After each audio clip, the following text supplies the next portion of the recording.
नमस्कार मु चिरंजीत प्रधान आपण को वेलकम करछि मो चैनल को। धन्यवाद आपणकर बहुत बहुत बहुत धन्यवाद। सो आपण माने देखुथिले 48 लॉज ऑफ पावर बुक रो अनुवाद। सो वर्तमान आमे नेक्स्ट टॉपिक को जुआ बट ता पूर्व मु कह जाउछि आपण माने कोन पे देखिले ए पावर बुक को। सो पावर बुक रो आमे कोन सिखिले जे केमिति सोसाइटी रे आमे निजो को स्टेबल रखिबा, केमिति किछि गोटे जिंस आसुते विपद ताकू ताडो केमिति दूरे नबा एंड कौन शिखिपारे पावर रु आम जहाँ भी डिसीजन नेले ताकू आम फुलफिल कर। फॉर एग्जांपल जदि आप भावुं कि ए गोलटा मत अचीव कर अच्छी सो ए गोलटा को फास्ट आम लिखिदेवा से लिखा थ्रो आमको गोटे जिन पावर मिलला दैट मीन्स से पावर आमर विजिबल है से पावर को लेकिन आम नेक्स्ट स्टेप कर। सो चलते देखा पावर रे कौन अच्छी लॉ 9 win through your action never through argument. निजर एक्शन माध्यम रे जितिबा पय ट्राई करो कहा संगे जुक्ति करिक नुहे। तामाने जदि आपण भाबुछंती जे कोनोसी समय रे एक समय रे आर्गुमेंट माध्यम रे विजय हासिल करछंती तो तेबे एहा सतरे आपणकर विजय हेइ नथाय हेइ पारे सेई टाइम रे किछि समय पय कि सेमिति फील होई थाए। आपण आर्गुमेंट करिबा फल रे आपण हाइपरटेंशन हेइ थांती जहा कि मेंटल हेल्थ अफेक्ट हेबा सह फिजिकल हेल्थ भी अफेक्ट करता है, फिजिकल हेल्थ उपरे भी प्रभाव पकई थाए एवं रियल रिजल्ट जानिया परिवर्ते जदि केवल आर्गुमेंट करके विन करछंती ताहाले कोठी ना कोठी आपणकर निजर ही शत्रु बनाउछंती।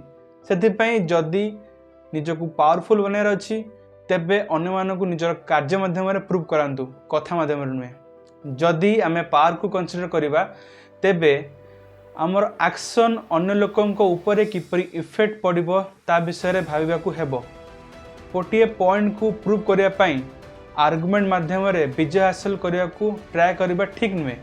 एहा हमकु बेले बेले विन कराई थाए आउ बेले बेले डिफीट कराई थाए किंतु एहा शेष रे आर्गुमेंट करथा लोकंकु किपरि अफेक्ट करे ताहा तुमे कदा भी जानि परिबो नाही।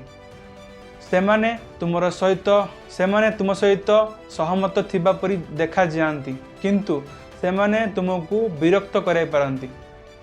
से सिचुएशन रे आपन जदि किछि रागरे किंबा अजाणत किछि कहिदेले सेमाने भाबिए जे तुमे तांको अपमानित कल। कारण समस्ते जानती जे आर्गुमेंट रे इफेक्ट रे आमे समस्ते आमर काम को जस्टिफाई करिया पई प्रूव करिया पई किछि कहिबु। गोटे स्टोरी माध्यम रे किछि कहिबी जहा कि परफेक्ट एग्जांपल हे परिबो। सर क्रिस्टोफर रेन रेवेन्सा इंग्लैंड रो बहु प्रतिभाशाली व्यक्ति थिले। से mathematics astronomy physics and psychology रे मास्टर थिले। तांको एई लॉन्ग कैरियर रे इंग्लैंड रो मोस्ट फेमस आर्किटेक्ट मानको द्वारा तांकर डिजाइन रे किछि इम्प्रैक्टिकल चेंजेस करिया को पड़थिला किंतु से जमा भी कासो आर्ग्यू करनथिले किंबा ऑफेंड फील करनथिले। अल्टरनेटिवली रेन अन्य उपाय रे तांको पॉइंट गुडी को प्रूव करथिले। 1688 रे रेन एक extremely beautiful town hall design कले वेस्टमिनिस्टर सिटी रे। मेयर किंतु सैटिस्फाइड नथिले। से रेन को जणेले जे से भय करछंती कि सेकंड फ्लोर सिक्योर नुहे एवं एहा फर्स्ट फ्लोर रे थिबा ऑफिस रे खसी जाय पारे। ओके से डिमांड कले जे एक्स्ट्रा सपोर्ट पई रेन को दुटा स्टोन कॉलम ऐड करिया थिला। रेन द कंज्यूमर इंजीनियर जानिथिले जे ए कॉलम गुडी को कोनोसी पर्पस रे बिल्ड करा जाय नथिला एंड मेयर को डाउट रो कोनोसी रीजन ही नाही किंतु जेतेबेले मेयर जानिले जे एगुडी को बेस्ट प्लानिंग रे हेइथिला सेतेबेले से खुशी हेइथिले।